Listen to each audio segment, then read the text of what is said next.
گزشتہ دنوں ہم نے آپ سے بات کی تھی کچھ سائنس کے حوالے سے، کچھ نئے نئے تجربات، مشاہدات انسانوں کو ہو رہے ہیں اور مذہب کو وہ ریلیٹ کر کے یا مذہب کے کو بطور چیلنج کے وہ پیش بھی کرتے ہیں، ہمارے معرض بحث بھی ہیں۔ کچھ ضمنی سوالات میں چاہتا ہوں ذرا اس میں آپ سے گفتگو کروں۔ ہمارے آج کل بڑا غلغلہ ہے، کہتے ہیں کہ سائنس نے کوئی فورتھ ڈائمنشن جو ہے وہ اب سائنسدان دریافت کر رہے ہیں، ماہرین جو طبعیات ہیں، اور وہ یہ کہتے ہیں کہ یہ جو ٹائم اینڈ اسپیس کے کوانٹم سے بیونڈ کوئی انفینٹ، کوئی ایٹرنل ڈائمنشن بھی اب دریافت ہو رہی ہے، اور اس سے غالباً مذہبی لوگ بڑے خوش ہو رہے ہیں۔ اور ہم نے دیکھا کہ جو کلیسا ہے اور جو مسیحی علماء ہیں وہ اس کو شاید خدا کی ایٹرنیٹی اور خدا کے ثبوت کے لیے کہہ رہے ہیں کہ انفینٹ ریم کا ایک تصور سائنس دے رہا ہے۔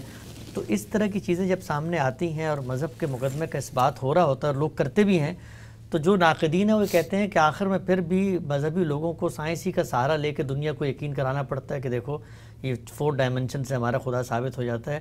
تو اس سے تو یہ ثابت ہوا کہ پھر سائنس ایک برتر مقام پر کھڑی ہے۔ جو مذہبی لوگ یہ کرتے ہیں ان کے اوپر یہ تبصرہ کرنے کا بھی لوگوں کو حق ہے، میں نے تو کبھی یہ کیا نہیں۔ یعنی میرے نزدیک تو قرآن مجید کا جو استدلال ہے وہ میری فطرت کے مسلمات پر مبنی ہے، اور قرآن اس کو اسی طرح سے پیش کرتا ہے۔ میں نے تو آپ جانتے ہیں کہ میزان اپنی پوری کتاب لکھی ہے، اس طرح کی کسی چیز کا کہیں حوالہ نہیں دیا۔ تمثیل کے لیے یعنی بات سمجھانے کے لیے کہیں کوئی مثال دے دی جائے وہ بالکل الگ ہے۔ اب ظاہر بات ہے کہ ہمارے گرد و پیش کی دنیا ہی سے مثالیں لینا ہوتی ہیں، تو پہلے ہم وہ مثالیں فطرت کے عمومی مشاہدات سے لیتے تھے، اب بعض مثالیں سائنس کی ایجادات سے بھی لے کے پیش کر دیتے ہیں۔ تو مثال کے طور پر سمجھانے کے لیے کسی سائنسی تجربے کا، کسی سائنسی حقیقت کا، کسی سائنسی ایجاد کا حوالہ دینا، یہ تو دنیا بھر میں ہوگا، تمام علوم میں ہوتا ہے، اس میں کوئی ایسی چیز نہیں۔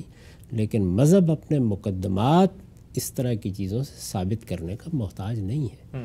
مذہب کا پورا استدلال جو قرآن مجید نے پیش کیا ہے وہ فطرت کے مانے ہوئے حقائق پر مبنی ہے۔ جب تک انسان کی وہ فطرت ہے، مذہب کا استدلال اور اس کے نتائج بھی قائم ہے۔ ٹھیک، لیکن ہم صاحب یہ بات تو آپ تسلیم کریں گے نا کہ جب کوئی سائنسی حقیقت سامنے آئے اور مذہب کی تفہیم سے کوئی مقدمہ بنا ہوا ہے اور دونوں میں تضاد لگے، تو پھر یہ چیلنج ہوتا ہے مذہبی علماء کے لیے کہ یا تو وہ خود ان نصوص اور متون پہ غور کریں۔ اس طرح پچھلے دنوں یہ بحث ہوئی کہ بھئی زمین گردش کرتی ہے کہ نہیں کرتی، اور مذہبی لوگوں نے کہا کہ جی وہ تو قرآن کہتا ہے کہ نہیں کرتی، اور سائنس نے کہا کہ کرتی ہے۔ تو پھر کچھ علماء بیٹھے اور انہوں نے کہا نہیں مذہب بھی وہی کہتا ہے جو سائنس کہتی ہے۔ تو چیلنج تو باہر کیف ہے نا کہ سائنس جیسی ڈیولپمنٹ پیدا کرتی ہے تو مذہبی علماء کو باہر کیف اگر تضاد ہے تو یا تو اس تضاد کی کوئی قرآنی بنیاد واضح کرنی پڑے گی، نہیں تو کوئی تطبیق پیدا کرنی پڑے گی۔ نہیں، اصل میں دیکھیے ایک چیز ہے قرآن مجید، اس میں اور انسانی علم کے حاصلات میں اگر وہ علم بن جائے، یعنی ایک ہے نظریات وہ تو رہتے ہیں، تو اس میں تضاد ہو کیسے سکتا ہے؟ تو ممکن ہی نہیں ہے۔ انسان بہت سے تصورات قائم کر لیتا ہے، کیونکہ قرآن مجید خود تو نہیں بولتا۔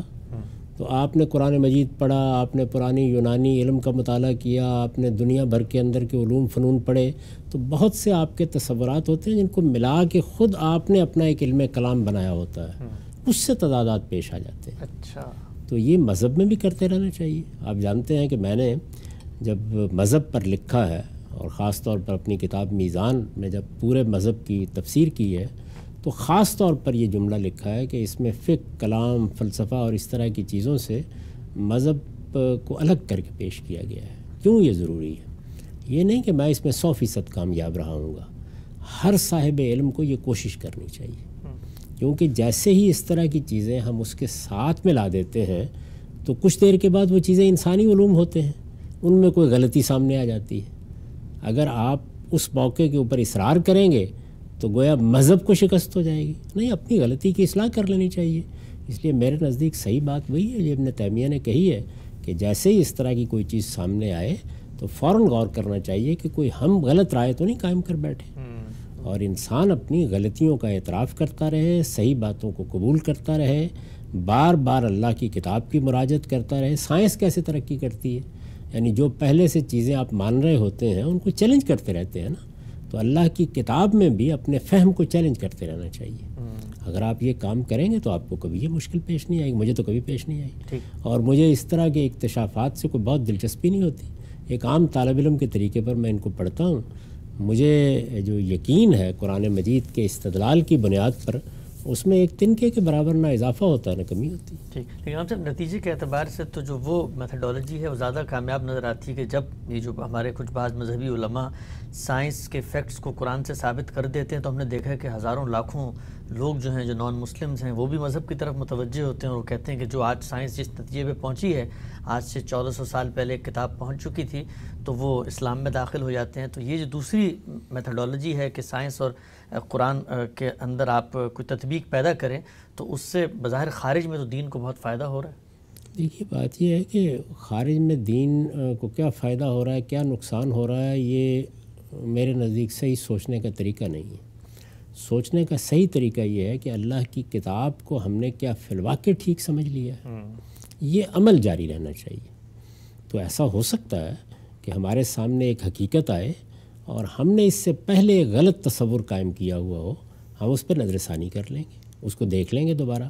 قرآن مجید کوئی سائنس کی کتاب نہیں ہے، نہ وہ لوگوں کو سائنس پڑھانے کے لیے نازل کیا گیا ہے. وہ فطرت کے سادہ استدلال پر اپنا مقدمہ پیش کرتا ہے. انسان کو جو علم دیا گیا ہے اسی سے وہ ہمیشہ دلیل لاتا ہے اور اس کی بنیاد پر اپنی پوری کی پوری دعوت آپ کے سامنے رکھ دیتا ہے. یہ اس نے کام کر دیا. اب چونکہ وہ اللہ کی کتاب ہے تو اس لیے کسی جگہ پر تمثیل کے طور پر سمجھانے کے لیے اگر اس کائنات یا انسان کے بارے میں کوئی بات کہی گئی ہے تو وہ بالکل درست کہی گئی ہے.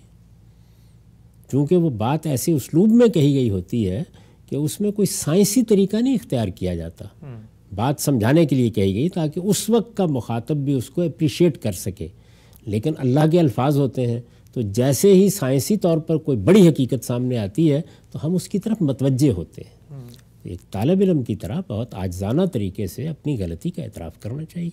یہ ہمارے فہم کی غلطیاں جن میں اس طرح کے چیزیں پیدا ہوتی رہتی ہیں.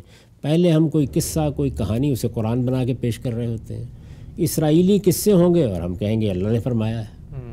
اسی طریقے سے شاعرانہ قسم کی باتیں ہوں گی، صوفیہ کے تخیلات ہوں گے، ہم کہیں گے اللہ نے فرمایا ہے. یعنی یہ ہمارا پہلے کا رویہ ہے جس کی غلطی ہے. اگر آپ نے پہلے مرحلے میں یہ چیز سمجھ لی ہے کہ آپ کو اللہ کی کتاب کے قریب رہ کر سمجھنا ہے جو کچھ بیان کرنا ہے تو اس میں کوئی شبہ نہیں ہے کہ نیا آنے والا علم بعض اوقات آپ کے فہم کی تصحیح کرتا ہے.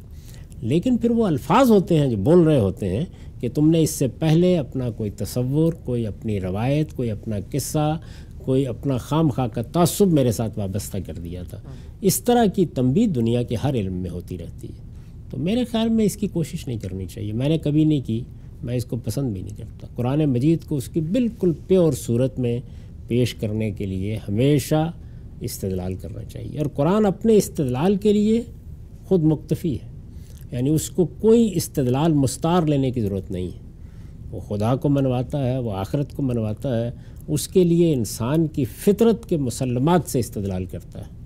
یعنی وہی حاصلات جو آپ کے باطن کے حاصلات ہیں انہی سے استنباط کر کے وہ حقائق کو بیان کر دیتا ہے. اور اس کو اتنی سادہ بساط پر بیان کرتا ہے، ہر پیچیدگی سے، ہر کج پیچ سے بالکل بالا کر کے، کہ اس کو کسی تغیر سے کوئی تبدیلی آ ہی نہیں سکتی اس کے اندر. یہ اصل میں جزوی چیزیں ہوتی ہیں جو بعض موقعوں کے اوپر ہم نے کسی روایت، کسی قصے، اپنے زمانے کے علم کی بنیاد پر فرض کر لی ہوتی ہیں.